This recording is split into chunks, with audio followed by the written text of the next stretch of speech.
I'm going to spend just a little bit of time talking about where Tier 3 for tertiary supports is situated within a Ci3T model.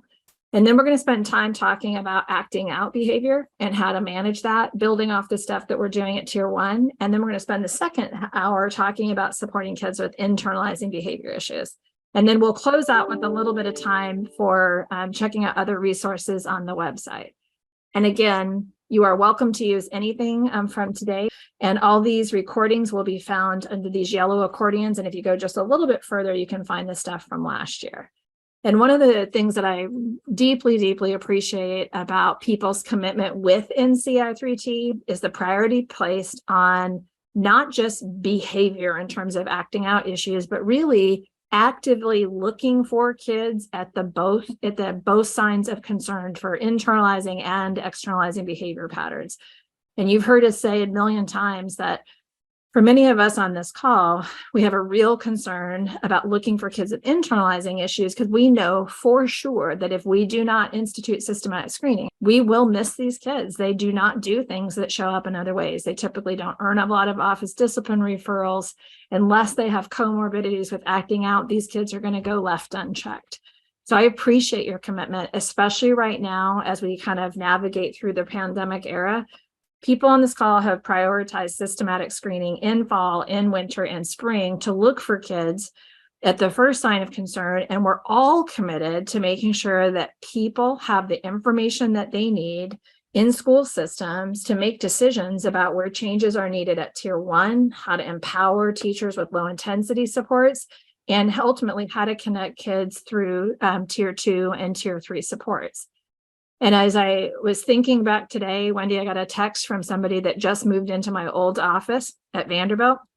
And I was thinking back on all those years and the literally, thousands of teachers, thousands of kids, and many different districts. It is through the learning of everybody's contributions here and in other places that we've been able to learn about what works for whom and under what conditions. And I want to remind you, Ci3T is nothing new. We've been around since 1997, and it has scaled up in these amazing ways thanks to the Institute of Education Sciences and the Office of Special Education Programs that have funded this work. And part of some of the people that are here tonight are people that are participating in a randomized control trial. And these are part of the traditional professional learning materials that are open and available to people in the world. So thank you for continuing to grow with us and shape what we're doing. So we are focused on sharing this information content and process and products with you today. Feel free to use them and know that we'll have enhanced materials available to you in the years to come. So when we think about Tier 3 within Ci3T models, we always spend time talking about the base, because we want to really start by making it, again, a clear reminder that we don't just jump directly to Tier 3 with also out first thinking about what is in the base, like what are you teaching all students? What do we have to offer in terms of academics, behavior, and social and emotional well-being? Because by building those base components, we need to know what's happening there so that we can make decisions about, is that in place? Do kids need more than Tier 1 has to offer? It doesn't represent a failure of a teacher or a system or a child, but sometimes the context might need enrichment. Sometimes it truly is just refinements for students. And in other situations, it might be we actually have more of a Tier 1 need. And so as you know, in the pages of your plans, you've got clarities about things like making sure that every adult is equipped with low intensity support so that they know what to do to maximize instruction and limit any disruption. And the clarities that are placed right now in terms of your plan, you're giving everybody guidance. It's like some people even call it the playbook in terms of here's what we're going to teach at Tier 1. And I think this is important. One of the districts that we're working with right now, like tomorrow, they have part of their district Ci3T leadership team is meeting tomorrow. And they're working on their high school plan, and they're going to be talking about what chemistry is going to look like. And so they'll be adding that information for next year. So there's no separate playbook for academics per se. The academics is definitely core to Ci3T. These strategies, I encourage you to look at those words. And if you have a plan, go ahead and open it up, because these words, these strategies, you're going to see, these are also foundational elements of some of the Tier 3 supports that we're going to talk about today. And when we think about all the resources that are currently available to you, I know many of you have engaged in these, that you have used these. I remember when Tammy was a principal, she used to send people to Empower, they would take it back, bring these strategies there. You'll also see things on what is the plan at tier 1 for responding to challenging behaviors. And in your specific implementation manual, I think many of you have something that looks like this 6-step process about show empathy, maintain the flow of instruction, acknowledge other kids who are meeting it. When we talk about knowing what to do with kids that have the most intensive behavior challenges, we need to make sure those pieces are in the tier 1 plan and comfortably implemented by teachers. We want everybody to know how to quickly respond comfortably and efficiently and effectively when there are low-level challenges so that we can prevent kids from escalating, a point that we'll talk about in just a moment. And then, of course, you have that commitment, and I love the post in the chat about really addressing the whole child. Absolutely. And that's why we want to take the time to explicitly teach those skills that kids need to become self-determined, lifelong learners who can regulate how they're managing their stress or managing their anxieties or managing their emotions. And most of you have a validated resource that you're currently using. And one of the things that might be in the pages of your manual is an implementation plan for not only how you teach all this in an integrated way, but like what is the schedule by which you're going to teach those lessons. So in the fine work that you're doing, you have plans at tier 1 and how you're going to teach all of this in an integrated way, and a plan for how you're going to acknowledge not just the students, but also recognize the adults. Praise matters, feedback matters. Your reports say that over and over again. That, people want that information, and that's important. And just like when we interact with students, that 4-to-1 idea is just as important for the adults. And part of the opportunity of using data to look at implementation in fall and spring and looking at social validity to find out what people think about the goals, the procedures, and the outcomes, those are opportunities to literally give behavior-specific praise to the adults in the building that are doing those things. And it makes it much more palatable to identify simple shifts that can be adjusted to maximize that experience. Some of the great work that's been done has been done by Wendy Oakes and Katie Lane and others on integrated lesson plans. We're actually getting ready to write a practitioner partnership with an integrated MTSS network. As part of that funding, we'll be submitting an article about a little additional detail about how to do integrated lesson plan. And I know many of you have heard this for a long time, but we want to show people practically, not asking them to go write this, but like practically and conceptually, how do I tie it together? How do I not just teach those social skills, cross them off the list, but how do I weave it into instruction? How do I use those strategies to maximize engagement? And so as you're thinking about these objectives and these low intensity supports, when we start talking about students with tier 3 needs, you're going to keep seeing these things coming up, because we want to make sure the language systems are the same as like when we're teaching things at tier 2 and tier 3, we don't want to introduce a whole new set of social skills or a whole new set of vocabulary. We want to build on what's happening at the base. So as you're thinking and reflecting about supporting kids with the most intensive intervention needs, I want you to know that fine work starts at tier 1. To do tier 3 really well, we have to have that base built. So we need to build the base and make sure that it's in play. And so part of that is going to be using this data-informed decision-making to know what's happening at tier 1, and then using data to connect kids to validated tier 2 and tier 3 supports. And I want to also clear up the misunderstanding, a couple of them. One is that not every kid has to go from tier 1 to tier 2 to tier 3. You absolutely can go directly straight to tier 3. And remember, there are no tier 2 or tier 3 students. There are students who might have those additional needs. And one of the ways we write often in our work is that we refer to it as students for whom tier 1 was insufficient. We do not want to assign blame for the student there.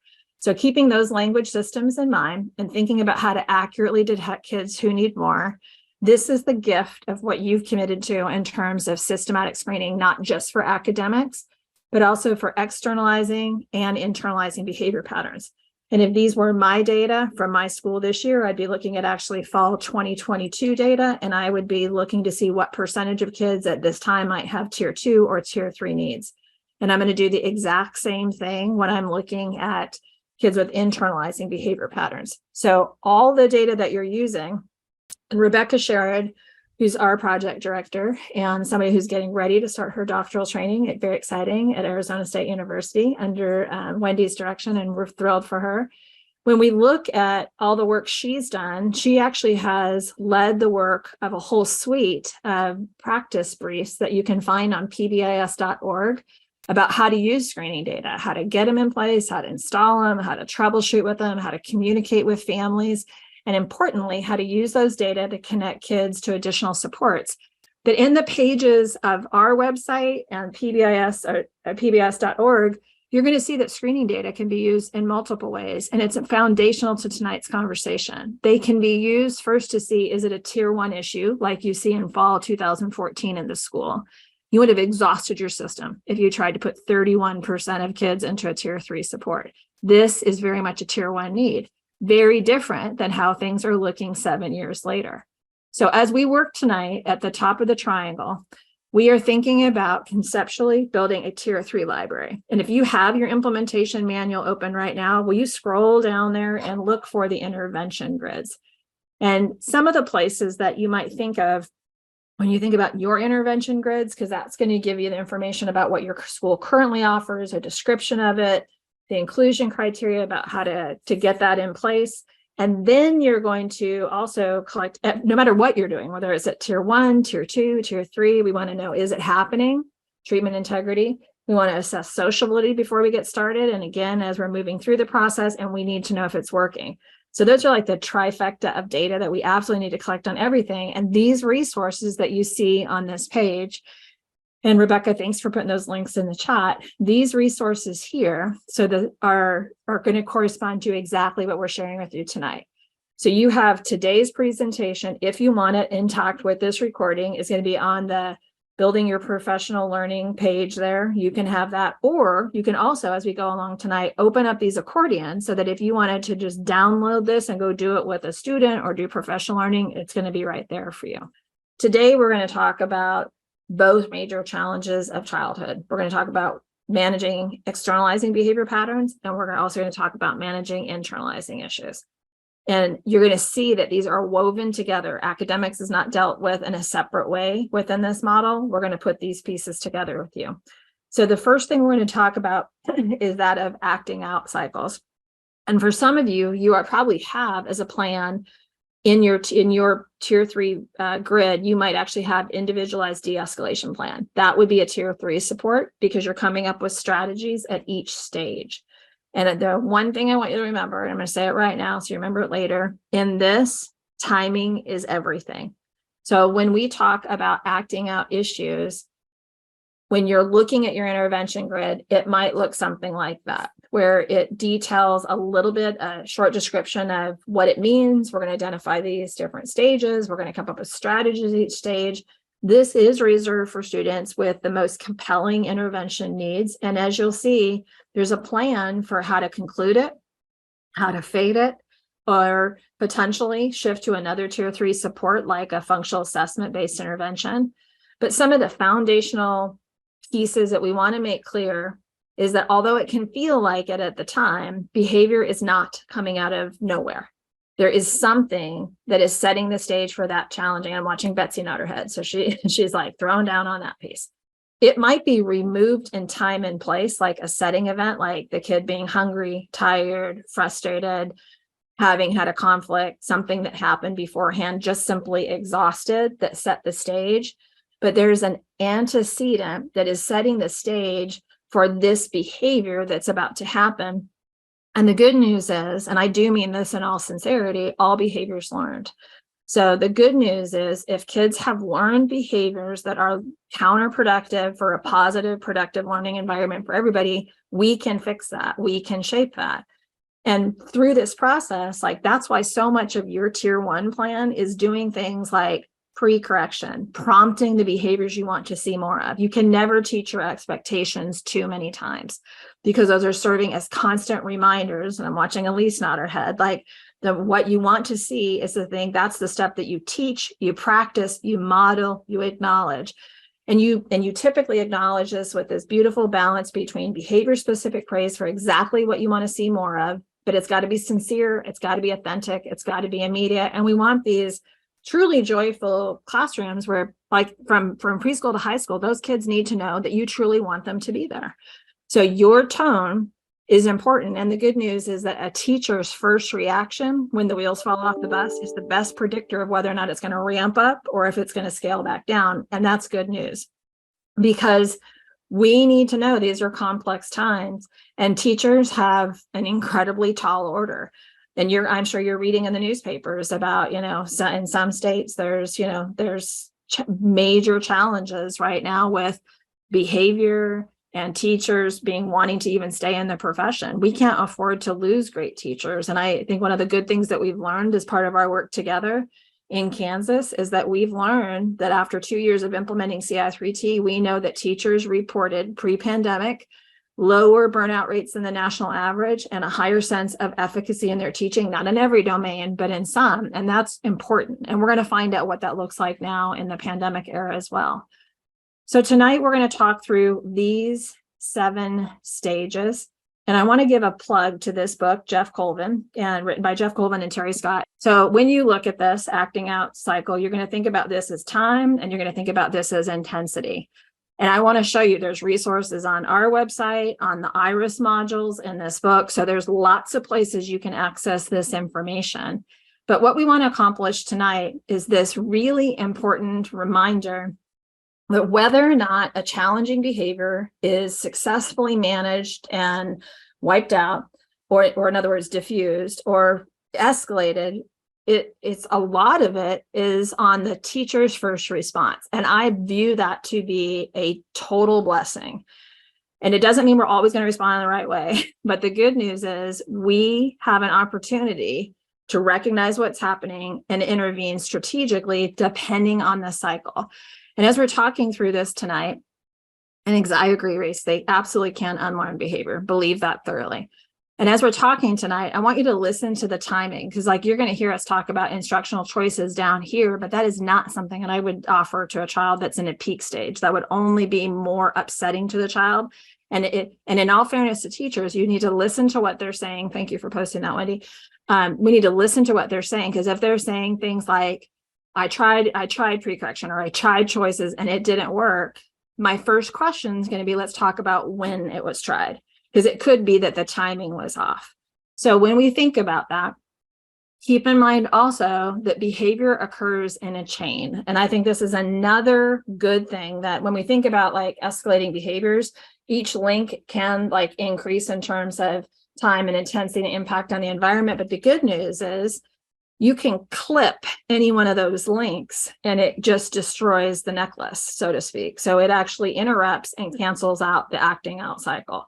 So the good news is behavior is learned, it can be taught, it can be retaught, and it can be interrupted. And I think part of all this is empowering teachers with the strategies and the confidence to be able to interrupt the acting out cycle at any stage, because we're not going to be perfect every time. But the goal would be to shift the momentum. So if a kid's really ramping up or comes in hot, we want to have a plan in place. And sometimes it may seem counterintuitive, but if a kid comes into your class and they're very stressed out, let's say they just arrived to high school or middle school, the bus was late, or maybe they missed the bus and they had to get a ride in a different way, and they're coming late and they don't have their lunch money, or their girlfriend or boyfriend or whatever broke up with them the night before. There's a lot of things that bring a kid in agitated. Your first line of defense may be just to put that kid into a preferred activity to interrupt the acting out cycle, rather than forcing them into the planned sequence at that exact moment. So we want to have all these options. And I think that's part of the art and science of teaching. So let's talk about these specific stages, and we're going to spend a little bit of time listening right now. We're going to watch a couple of videos. We're going to show you how to access these videos. Us who've been teaching for a while realize that not everybody suits up and shows up and comes into school calm. But let's say that is where we're starting. Calm behavior, if you're looking at the cycle up here, in general, if I was to describe it, I would describe it as cooperative, desirable, they're engaged. It's like the dream moment in your educational video for teachers. Kids are meeting expectations. At this time, they're very responsive to praise and feedback. Sometimes kids will initiate interaction, but in general, they're pretty goal-directed. And this is the sweet spot in teaching. These are the moments that we love. When you look around the classroom and kids are engaged, those things are wonderful. And sometimes people are afraid to praise kids at this point because they're afraid if I say anything, it can trigger the kid. I encourage us to do it anyway, because we need to teach kids to get comfortable with those acknowledgments, those praise, those feedback. So when we are in this phase, what we're going to encourage people to do, and these would be the take backs from you to your faculty and staff, your colleagues, your friends, and yourself, is focus on instruction. Use the center stone of your PBIS plan, which is in the center of your whole Ci3T model. Reteach the expectations, recognize kids for doing it. You want to continue to vary instructional delivery, some things in small groups, some things individually, some things with a partner, some things with multimedia. But let's get kids comfortable in a positive, productive environment. So take the time, and part of the activity might be here is helping to practice what that delivery looks like. Because in the beginning, it can be a little bit awkward, especially if you're not used to pairing that with like delivery of a ticket. So we legitimately want to practice that when kids are calm so we can get comfortable with that. And this is the place to use all the strategies. Build in choice. Remind kids of what you're looking for. Move about the classroom. But I remember one time after we, were first married, and I came home and I was like, sweaty, whatever. I was a middle school teacher. He's like, what is it that you do at school that you come back like that? And I'm like, what was school like for you? And he described a very different thing. I was like, teachers sat at the desk, kids came up one at a time. I'm like, oh, dude, that is like not what's happening. We're up, we're teaching, we're moving, we're interacting with kids, we're putting kids into group. And it is like, I think if teachers were a, Fitbit or other kind of counter, you were easily hitting 10,000 steps in a day. This is the fun part. We're planning transitions, and we're doing careful planning in our classrooms to make sure that things like even the simplest things can be a trigger for some students. Like, rather than having all your papers that you might need kids to get lined up right by the door, instead put that across the room. So you can stand there, greet kids, they can walk to the back of the classroom to get the materials they need and then sit down. Because otherwise you're bottlenecking kids out into the hallway. And if your expectation is that they're in their seat when the bell rings, a lot of kids are going to feel stressed even getting in through the door. We want to remove that. So there's simple things that we can do while attending to that room and creating this good traffic flows and places where we can be engaged and knowing what's coming next for ourselves instructionally, so that we can be focusing on checking the kids out. Like, is somebody coming in with a furrowed brow? Are they looking down? Have they got puffy eyes? Have they been crying the night before? Are they laughing? Are they having a good time? Do they have something that they want to share? We want to be available to kids when they're coming back from every transition, whether it's different periods at the elementary, middle, or high school, or if it's just blocks within our classroom. We want to make sure that happens. That's the perfect world. And now we step a little one step closer to the real world. We're going to have some kids that are triggered by something. And some of these things we absolutely cannot control. And I understand that. But basically, for kids, behavior kind of sometimes can be this whole series of unresolved issues. And we have this as adults. Like, there's sometimes, again, if you look at this list of triggers, like conflicts with friends or an adult, sometimes even really exciting good things can be stressful. Like an assembly schedule. Raise your hand if you've had an assembly schedule in a school that has led to giant havoc, right? It happens. It's a good thing. It's exciting. Elise is like, yes. Allison's like, yes. That wonderful thing, because it's a schedule change, can lead to some kids having a challenge. Sometimes too much pressure, even if it's encouragement, that might be perceived as pressure, can be too much. And sometimes kids are at a total loss, like they don't know how to solve the problem or, quote, make a good choice because they haven't had enough practice yet, or maybe it hasn't been taught. And sometimes it's even receiving corrections can be really upsetting. And that we have to work on, because kids need to have the error correction in their work, not only academic work, but within their relationships with how they interact with others, so that they can get better at it, which means we have to get good at not only giving it, but also receiving it. And there's some things also that are removed from what is in our classroom that also have an impact. I had the opportunity to teach both middle school as well as elementary school. And I got the opportunity to teach in Southern California for a number of years. And not every kid has the opportunity to get every need met before they come to school. And there were kids that legitimately couldn't get sleep because they weren't in a safe place. I had, kids that didn't come in well rested or fed because, especially on Monday mornings, because some kids that didn't have the financial resources to access food on a regular basis on the weekend, they're particularly grouchy on Mondays. It's all understandable. So I have to think about like, what's your course of action? And this is why we really need to know that child. For some kids, my first thing when they would come to school on a Monday or on some day, if they were particularly having a hard time, I might be saying, why don't you hit the reading quarter and take 15 minutes and nap for 15 minutes? And a lot of people might think that is a terrible idea. They need their instruction. And the reason's agreeing. If you are exhausted or really hungry and your basic biological needs are not met, you're not going to be focused anyway. So let's give them what they need so that they can engage. And so that's, again, the structured flexibility of classrooms. And I think about this too in my own life, and speaking only for myself, there have been moments where I get up and I've got like the best of intentions. Like I plan to go to the gym, have a healthy breakfast or whatever. And maybe I didn't sleep well the night before. So I skip the gym and I go to put something on and it doesn't button or zip or pull over the way I thought it would. And I've got two choices. I can either call in fat or I've got to find something else. And my day didn't start off the way it was meant to be. And sometimes it's hard to shake that off, right? But when we have those triggers, here's the deal. This is the lens that we want to take, one of understanding and helping kids to get back on track. And a big piece of this is the balance between prevention and redirection. And I'm not saying you have to do what I'm about to say, but I'm telling you how I handle this as a teacher. There were some kids that I knew were food insecure. So I often would get hot day-old bagels at the bagel shop on my way into work. And so I had something that was available and made sure there was no nuts and that kind of thing to prevent allergies. But I had a plan in mind as to what I could do if they came in hungry, or I had a plan in mind of what I could do if another child came in super exhausted. So I'm looking for a plan on how to support kids based on how it feels when they walk in that building. Sometimes kids just had an incident on the bus and they might have gotten a bus referral suspended or whatever. They left something on the bus, they couldn't get it back on. If I see that level of agitation, I'm going to respond differently. So, but here I'm looking for known triggers. So I'm going to have a plan.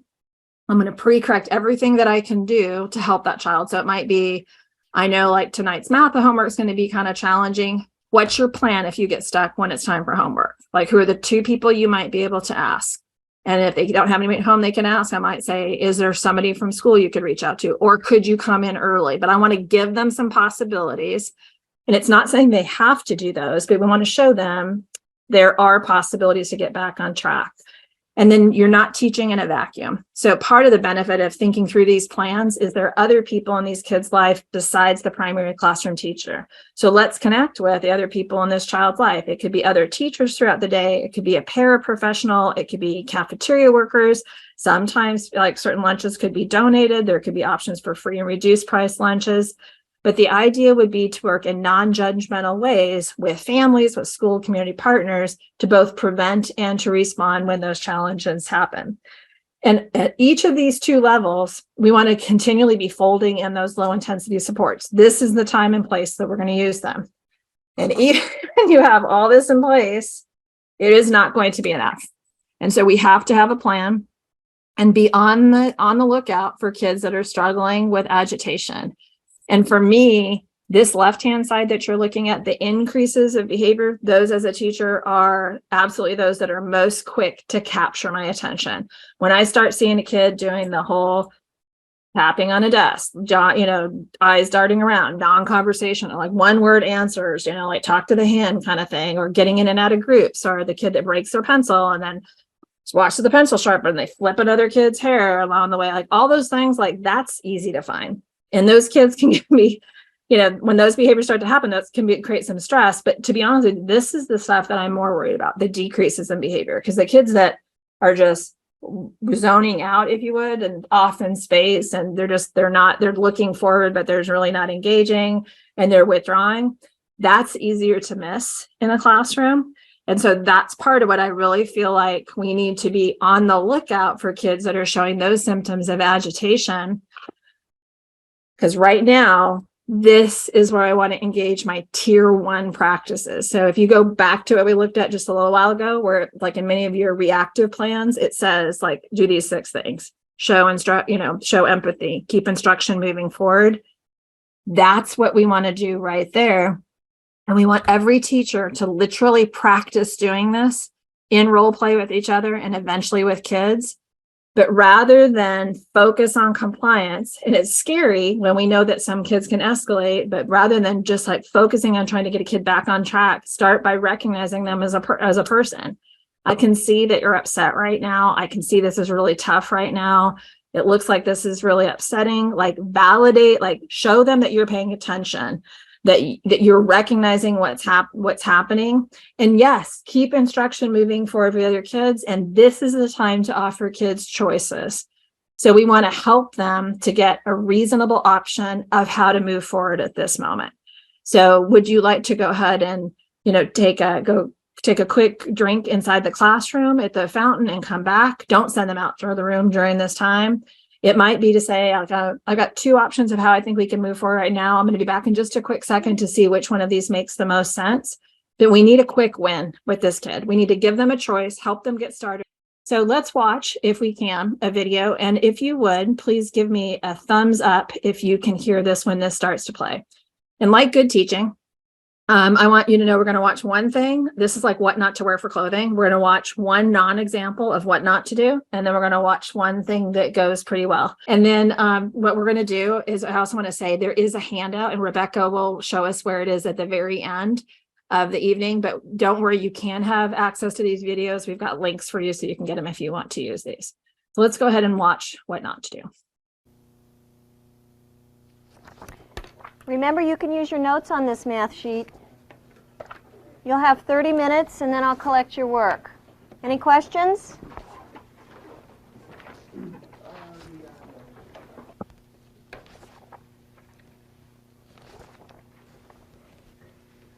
Michael, it's time to get started on your math sheet. Michael, it's time to get started, okay? Otherwise, you're going to run out of time. I don't care.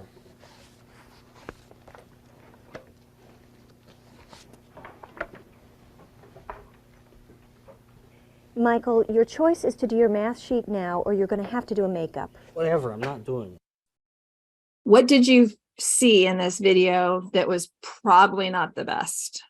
The other thing that was alarming to me is that I know, I'm going to give her the benefit of the doubt. I think, yes, David, 100%, like too close.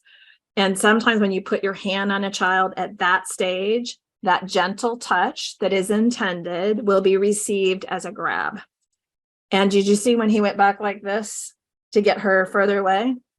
Now you actually have, physical contact from a kid to a teacher, and that can escalate extremely, extremely quickly.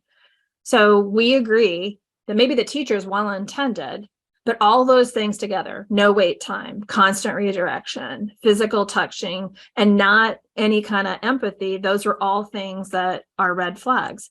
So now let's talk about what could be different. Remember? So we're going to watch these. And mortifying, agreed. You'll have 30 minutes, and then I'll collect your work.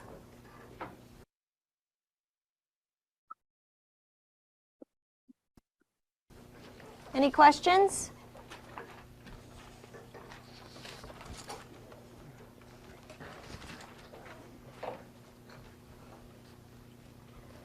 Michael, it's time for math. Are you doing okay? Listen, why don't you take a minute and I'll be back shortly.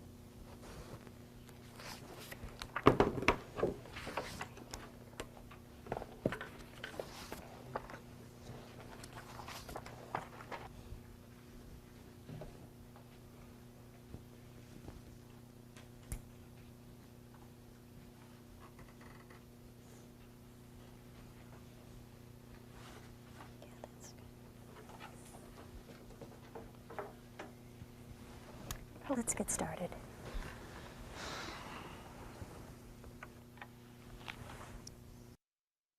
And this is one of my favorite examples. So all the things that you guys just described as being problematic, got better. Her voice got lower. I loved how she said, I'm going to, check in with you. She went and made sure the other kids were engaged. Then she circled back. And I think one of the most subtle things that she did was that calm, quiet voice. This is what Wendy does with me when I get stressed. I call it her ED teacher voice. Like, she'll talk calmly and slowly. And that's when I know, okay, I got to calm down. But then I loved how she said, it's time to get started. And you notice that she got down like beneath him and slightly enough away. And she did the first problem and then she handed him the pencil. And by doing that, she didn't call out to the whole class that he needed to get started. She helped build the momentum. She did the first one and gestured like, you get it started. That's so much better. So on a scale of 1 to 10, what would you rate that approach that she just did? 10 being great, 1 being not so good. Are we happy with that? And the next thing we want to talk about is what happens when that stage is over. And I have to say, as a former teacher who has blown it many times, if we can do our best to manage everything here in agitation, that is so worth our investment, because you see the slope of this line. When kids start accelerating, it's really tough to get that to decrease because the momentum is really mounting. So this is the time when behavior has ceased to be really like constructive, like that they're trying to take you on. They're looking for a fight. They're arguing, they're questioning. They are not responsive to directions. Kids are more off task and on. And this is the time where you will start to watch kids start to provoke other kids. What are you looking at? Why are you talking? Don't look at me. And so all of a sudden then the interplay becomes more difficult for the teacher, because now we've got this kid inciting other kids from also being upset, and it can create additional stress for some kids. And a lot of kids will start to do very partial compliance, like, big incorrect answers, sloppy work, partially doing things. Some kids, it just shows up as a lot of crying and whining. You don't care, you don't understand, and it's highly emotional. Sometimes it's threatening, and it does start to get into that verbal abuse and sometimes even disruptive, like aggression. And right now, our immediate goal is one. Our goal right now is the safety of that child and all the other kids in the classroom. So right now, I want to remove anything else that I can that's a trigger. I want to avoid doing anything that could further escalate that child. And it is imperative that we be as calm as possible and almost businesslike, to avoid any sign of emotion as being perceived as threatening. So we want to think about giving some limit setting during this time as well. And I want to take a moment to show you just another quick set of videos, a non-example and an example. And I want to reassure you that this is the handout where you can download some of these videos if you like, as well as some others. So we're going to do the same thing. Caleb, cool it. Okay, everyone, I need you to get your papers out from yesterday.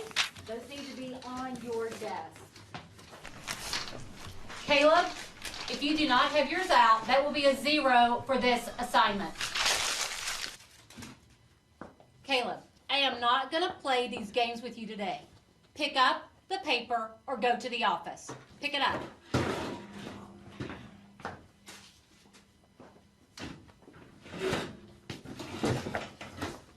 Caleb, I don't know what your problem is, but you will not be disruptive in my class. Do you understand what I'm saying? What y'all looking at? That's it. To the office. Out. Woo! Good Lord. Teacher's major problem is that words were coming out when her mouth was not moving. But other than that, so when we look at those, I'm watching a ton of things unfold in the chat. Agreed. Same thing. It was engaging only him. It was very public. There was nothing private. And I love how somebody wrote in there that she missed an opportunity to praise him when he followed that instruction. Like, he literally did get up and threw out that piece of paper. Like, the kids that I worked with, that probably would not, I would have taken that as a total win. I would have reinforced that. So you're right, that was challenging. So let's think about in this next one, what went better. And as you're looking at this, I'd like you to say what is better and what could have been even better. So like if you were coaching this teacher, if you were there like with bug in the ear technology or in the classroom, what would you do? Okay, everybody, I need you to get out your papers that we were working on yesterday and start on problem number 7. Problem number 7. Caleb, look, you almost were finished with this yesterday. I want you to start here on number 7. You know how to do these problems. It's just like number 6 from yesterday. So can you go ahead and get started? I need you to make a good choice. Man, I'm not in the mood today. I can see that you're not in the mood, Caleb, but I really need you to get this assignment finished, okay? Make a good choice. You need to pass this class. You know, Mr. Carson, give me detention for nothing. I can see that you're upset and with Mr. Carson, and you and I can talk about that detention later, okay? But right now it's important to focus on math and get this problem done. Keisha, nice job.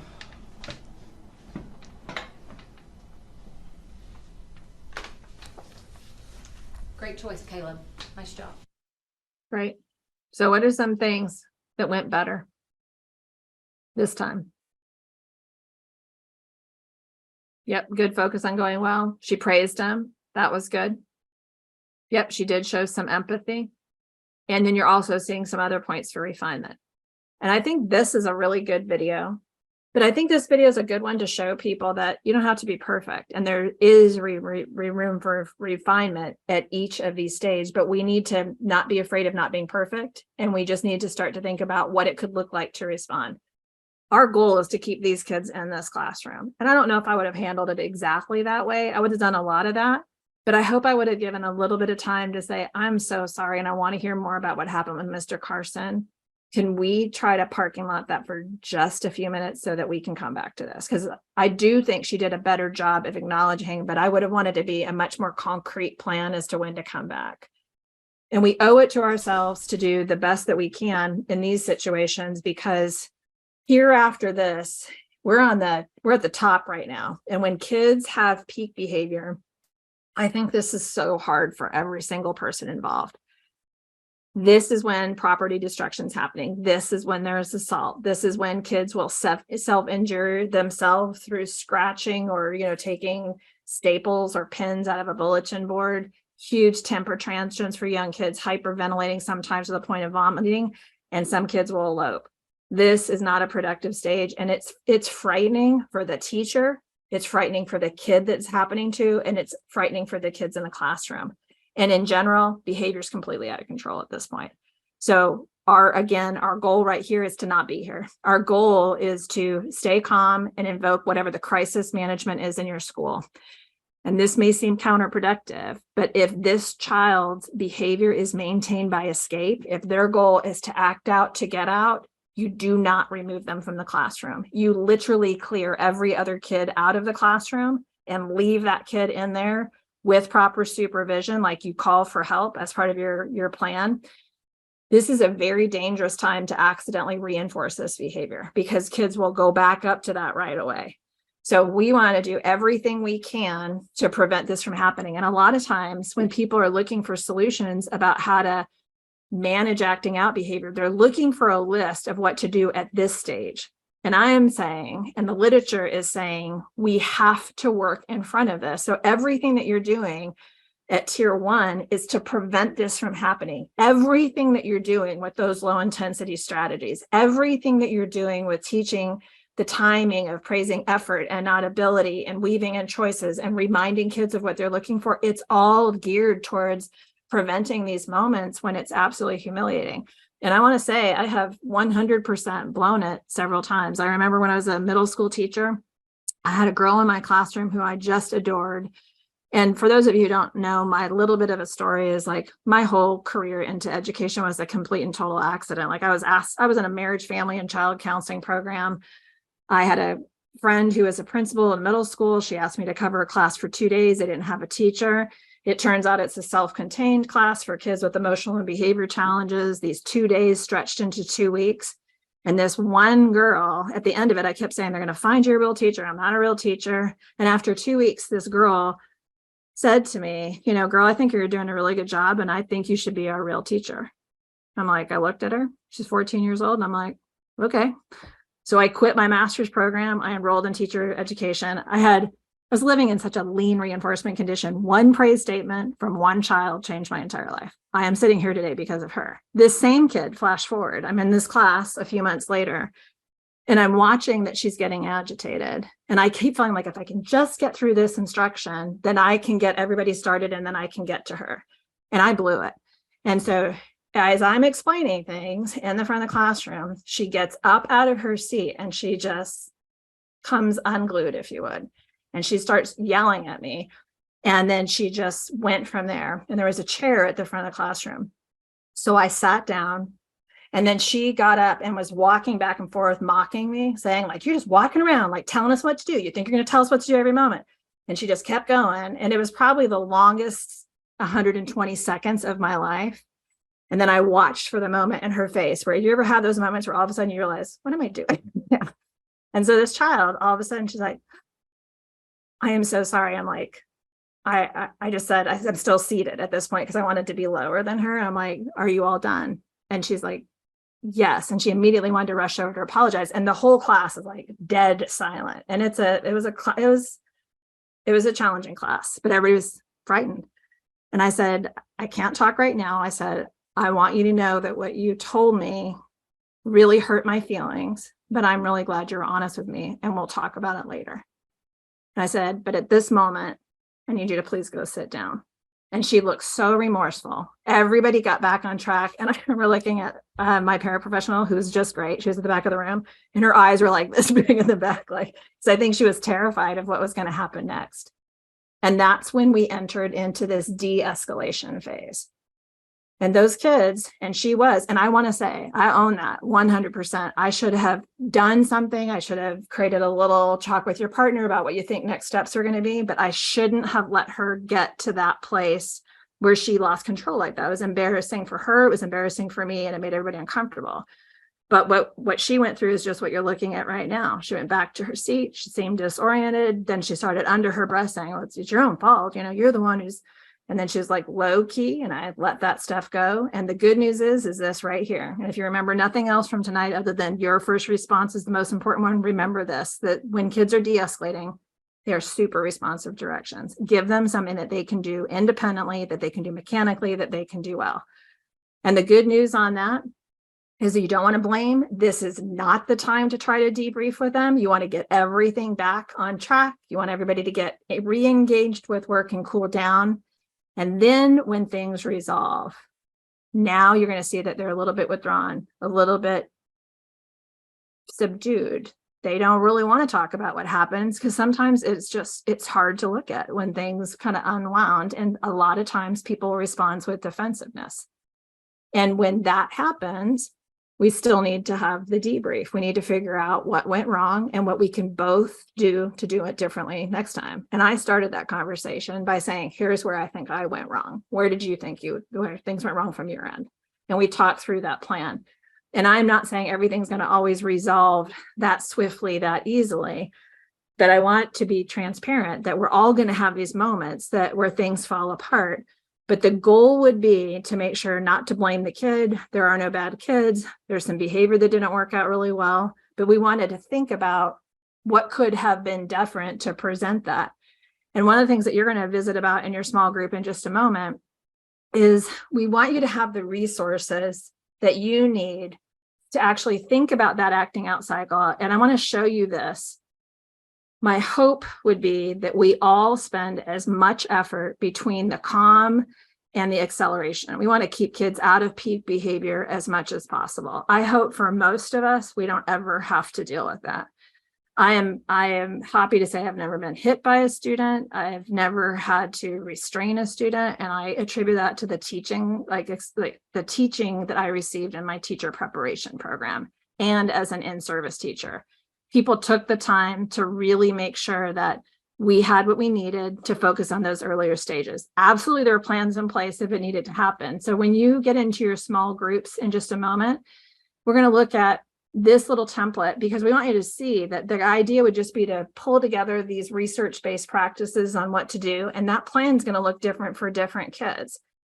But I want you to know that I wouldn't start here without tier 1 being in place. And that 6-step process, that's the thing that we want to build fluency on. And I'm watching Tammy shake her head. Yes, it's worth that investment so that every teacher understands the tier 1 practices so that we can be good at these practices. And if you already have a grid in your plan, great. But I'd like you to think about, if this is not yet in your implementation manual, could this be something that you would introduce for next year? So we are going to go ahead and pause here so that we can look to see, do you already have this in place? Is this something that you might want to look into?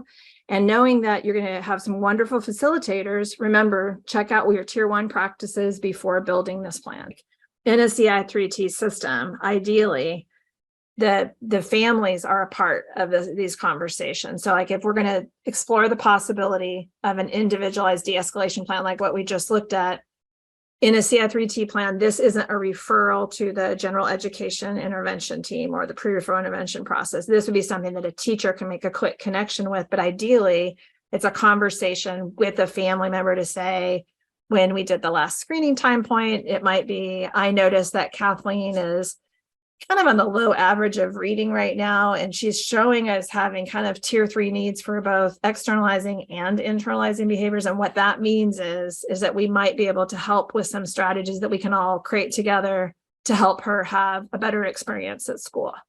And so they would co-create these things, and then before the intervention starts, we would get people's input. And if I was upper elementary or older, I would be involved in the plan so I could say, like, here's what works for me, or this part feels embarrassing, or here's something that helps, or blah, blah, blah. Another teacher tried this. So my caregiver or other family member could contribute. And we want to make sure it's not a cultural clash in terms of the strategies or the practices or the expectations.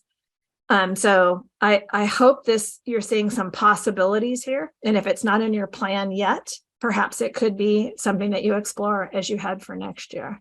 So now, not that these are completely separate, we're going to pivot right now to talk about internalizing issues. And do you remember that Venn diagram circle that we see a lot when we're together? And it shows the overlap between kids that have externalizing and internalizing behavior patterns.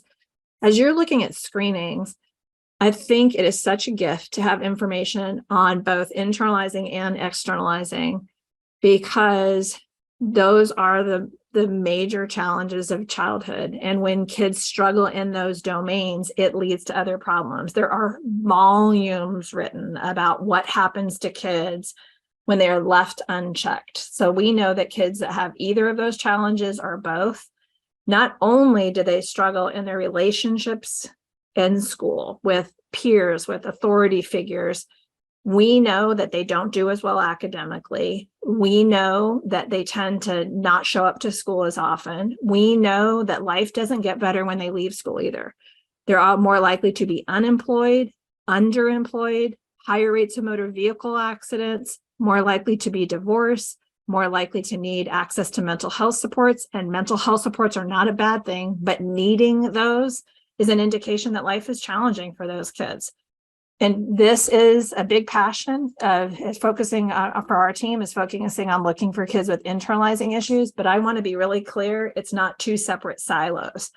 In the 80s, the point prevalence estimate suggested that the correlation coefficients between internalizing and externalizing was R equals 0.51, which means 25% shared variance, which means there's a healthy overlap. So you're going to have some kids that might show up first is the externalizing behavior patterns, acting out, non-compliance, really challenging, but they also are struggling with feeling really shy and anxious and withdrawn. So when you think about internalizing issues, I also want to make the point that your Ci3T plan is intended to make transparent all the way that you're going to support these kids. So in this section, we're going to talk about not just at tier 3, but I want to talk to you a little bit about what we can do at tier 1, what can be done at tier 2 and at tier 3. And when you have access to community agency supports, like if you are connecting some of your kids, we want to make sure that those partners are at the table. Like ideally, there would be an intervention grid at tier 3 if you're involving outside support. So it is transparent as how you might connect kids to those extra supports, of course, with input from the families. So community agency supports are not someplace outside of your plan, they're incorporated into it. So when we think about internalizing issues, we can think about these as kind of a series of over-controlled behaviors. So things that are kind of more directed inwards, like anxious, somatic complaints, like headaches, stomach aches. The pain is real, but it is a somatic complaint. Depression, social withdrawal. And you can read tons. Wendy has published a lot of work kind of illustrating those challenges of what happens to people. And there's been extensive studies done. And I think, you're going to want to fact check me on this, but I believe Steve Forness, one of the things that he shared, in addition to the point prevalence estimate suggesting that it's between 12 and 20% of all school age youth, have some kind of mild to severe challenge. I believe he also reports that of adults, about 80% of them started to have these challenges sometime during their school age years. So this is why it's worth it for us to pay attention. And we're going to focus a little bit more on anxious feelings tonight. But this is not a small problem. And I would like you to know that some people are under the misimpression that kids that have these type of challenges will get referred, placed, and put into special education, and that the special education teachers and others will take care of this. This is something that is not accurate. The vast majority, less than 1% of all kids go to receive special education services under the category of emotional disturbances. So we must empower our general education community to have the information they need and a system that is designed to support these students, and not blame the family and not blame the student, and really embrace that collaborative problem solving model from preschool to high school. And so as we think about what we know works, all those building blocks in your tier 1 plans, like shaping behavior, like little successive approximations, positive reinforcement works, reinforcing behaviors that are within a child's control. And for a student that's really struggling, like to be engaged socially, we want to look for clearly defined behaviors we want to see more of. We want to recognize them in a way that is meaningful for them. We want to use that same reinforcement system that they're seeing everybody else use. We know that this school-wide approach works with them.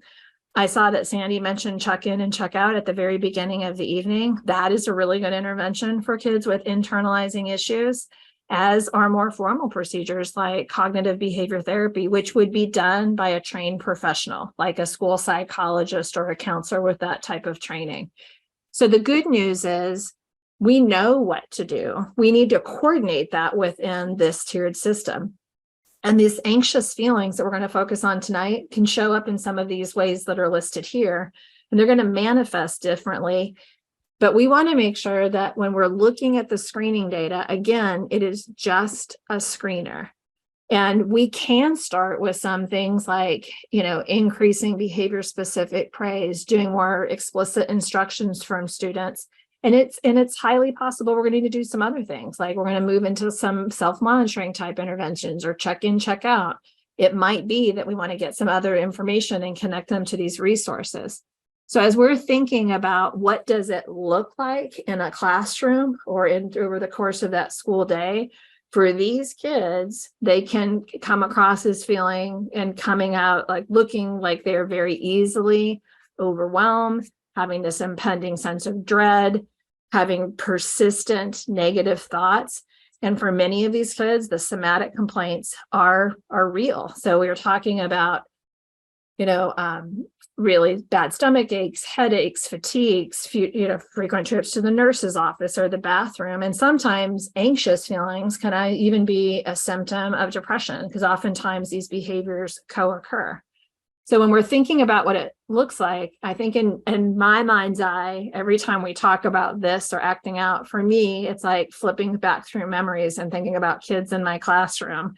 And I remember a little girl that she was in 7th grade, and I got to teach her for 2 years, but she was just racked with anxiety. I remember her literally vomiting before even the most basic of quizzes, because she was just so terrified of not getting it right. And, she had a good IEP. She had an amazing support system, but life was hard for her in that area. So when we think about the the kids that you're thinking of right now, I'm not asking you to name them, but I'm asking you to think about what it shows up like for them. And then think about, how does it manifest in terms of academics? Is it hard for them to be engaged? Is it hard for them to complete? For some kids, they can't complete because if it's not perfect, it can't be done for them. So your grade book might be A's or F's. They turn it in and it's an A, and if it's not perfect, they don't. And so it's a no grade. So we want to make sure that we know these things go together. But let's talk tonight about some general strategies, and we're going to do some big broad strokes over these. And my hope is that when you get into your conversations, that your conversation with your facilitators will be about, where do you want to start at tier 1? Do you want to work across the tiers? Is there something you want to explore at tier 2 or tier 3? I don't think we can, any of us, talk about internalizing issues without giving a shout out to Kimber Van Est. She's an amazing person. She's at University of Vermont, and just a fabulous researcher, wonderful human being. And a lot of her work that she's done with Cecil Reynolds and Randy Campus has really informed the field. And there's some things that we know work really well as a preventative measure at tier 1 for all kids, like relaxation training, good general self-monitoring, and even just the basics about contingency management. Those are all things that we know help. And then there's a whole host of other early interventions and intensive interventions. And we could spend decades talking about all that is known about students with internalizing issues and the interventions that have been tried and tested. What we want to talk right now is, like, where would those be situated across the tiers? So one thing that you could use at tier 1, tier 2, or tier 3 is this idea of relaxation training. Will you put in the chat, have you ever tried this? Like, do you do some type of thing? And I'm going to explain to you what it means. So think about right now, as you're listening to this, is this something that I have tried personally? So basically, relaxation training is literally taking an instructional approach to teaching kids strategies to help their body to feel more relaxed. But everybody go like this right now, like shrug your shoulders up really high into that, and now let it go. So helping kids to understand what muscle tension feels like, understanding what calm breathing feels like versus rapid breathing, or that irregular, regular breathing. Part of it is thinking about lowering anxiety through physiological responses, by slowing down the breathing and slowing the thinking. And it is very easy sometimes to get really escalated. And for many kids with externalizing behaviors, this is all happening in their mind and pretty quickly. So for example, you might have a kid, a second grade kid, and you might just simply be saying, I'd like you to, come to the table. We're going to work on our reading. Remember, today we're going to be focusing on our reading comprehension small group. Her whole thing in her head might be, oh my gosh, if I go to the group and they call me and I don't know the answer, if I don't know the answer, they're going to tease me. If they tease me, they're not going to play with me at recess. And if they don't want to play with me at recess, I'm not going to want to come to school. And if I don't go to school, then I'm going to have to be a dropout. And if I'm a dropout, I'm not going to have a job. And if I don't have a job, I'm not going to have a house. And then I'm not going to have a place to shower. I got to look for a shower. I got to have a fountain. And where am I going to find food? And all of a sudden, this kid is showering in a fountain, and they're just going to a reading intervention. But those quickly escalating thoughts can take them down that path. And so in this approach, we want to help kids identify, when do I start to feel anxious? When do I have those anxious feelings? And then say, if I feel those things, here are the things that I can do to manage it. So I might do some belly breathing. I might do some calm thinking. I might do some talking through more realistic things. More realistic thoughts might be, if I go to the group and I get it wrong, they might laugh at me, and I might laugh at myself and say, I'm going to try it again and get it right the next time. And so now I'm not showering in the fountain or looking for food. I'm just managing my feelings in my group. Does that make sense? But it's equipping people. Yes. And like the baby circle from Becky Bailey. So the nice part about relaxation training is this is a quick intervention. It's great strategies. We can use these across a lifetime. It can be counting, it can be breathing, it can be positive imagery, it could be guided relaxation. Now, for some people, this is not effective. And I know some people are like, oh my gosh, talking about this makes me even feel more anxious. So we're not suggesting that it's going to be a 100% fail-proof for everybody, but for some, it's helpful. I'm going to show you this. This photo is courtesy of Rebecca Sherrod and Wendy Oak. So thank you for this. I'm going to let you listen to just a couple seconds of this audio. We're going to listen to this for about 30 seconds. And I'm going to invite you, if you would like to go along and try this.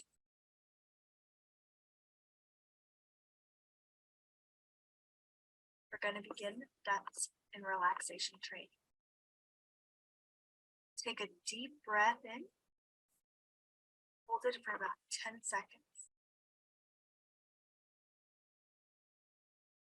Hold it. Okay, let it out. Raise both your hands about halfway above your seat. Breathe normally. Now drop your hands. Now hold your arms out about halfway and make tight fists. Really tight. Feel the tension in your hands. I'm going to count to 3. And when I say 3, I want you to drop your hands. 1, 2, 3. Now raise your arms again. I'm going to pause there. As a classroom teacher, I used to do something like this for my entire class when they came back from lunch, like when I taught elementary school, because things were busy. They were coming back, you know, in a whole different range of emotions. And for me, this was a nice moment. So the lights would be low in the classroom. They would go to their desk.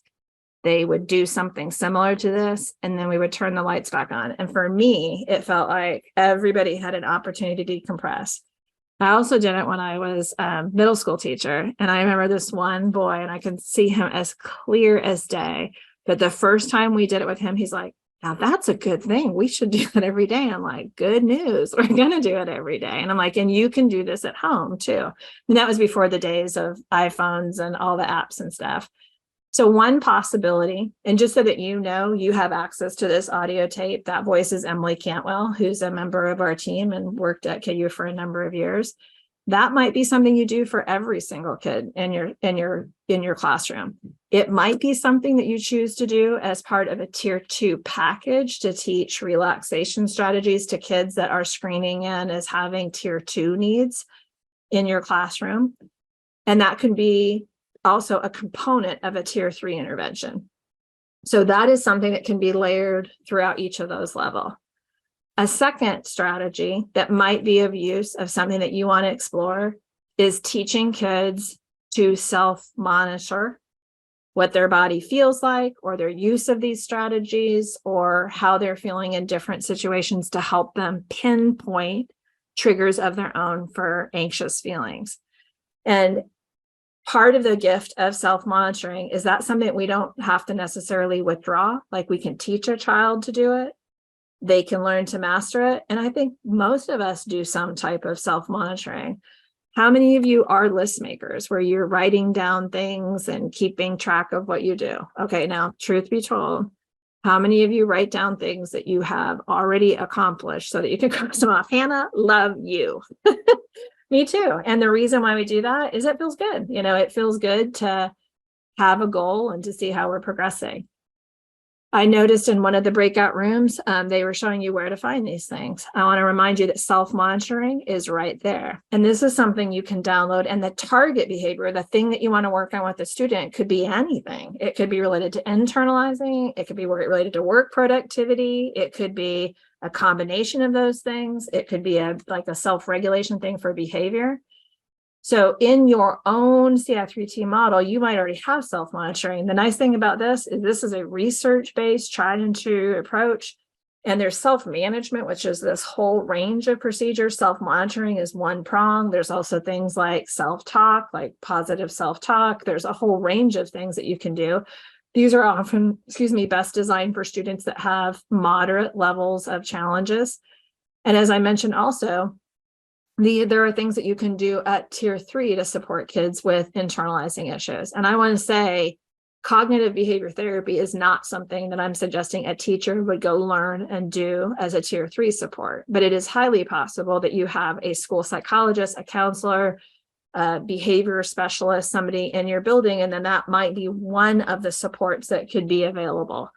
And if you're thinking about that idea of cognitive behavior therapy and want to learn a little bit more about that relationship between what people are thinking and how it makes them feel, and that it influences their behavior, there's wonderful research on this, and there's some very practical things out there. There's a lot available for use in the school-based setting. But that piece we were just talking about in terms of relaxation training, that can be one of the core components of CBT. So we often talk about like building on what you're doing at the base. They use the second step plan for teaching at tier 1. And so their tier 2 and tier 3 would build upon that.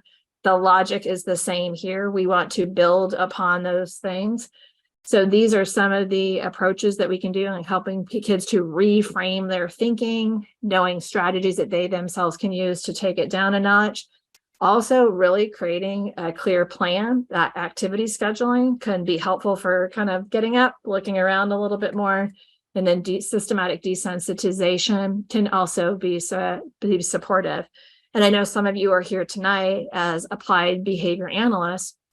And as you're thinking about designing these interventions, whether it's for externalizing, internalizing, or combined, the idea we're going to be comprising each of these of evidence-based practices. And before we do those, we want to assess social validity of them before we start. We want to have a clear plan for making sure that they're in place, because you can absolutely have the Calm app or have the relaxation training, but if we're not implementing it, we wouldn't expect to have the supports.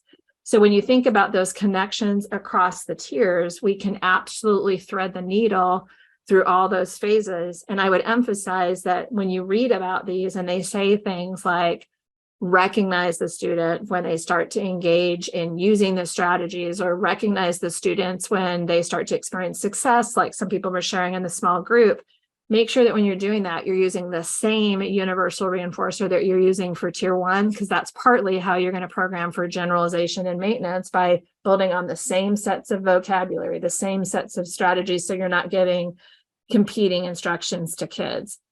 And just to take a closer look at even just one of these elements, like cognitive restructuring, like we were just talking about showering in the fountain right now, we want to help the kids to modify what they're thinking and help them to understand how kind of going down that rabbit hole is not helpful. It's not constructive. So we want to help them identify errors in thinking. Like if I get called to the group and I don't know the answer and a child makes fun of me, it doesn't necessarily mean that it's going to carry over to the playground, or that I can't come back to school the next day, or that I'm never going to have a job or a place to live.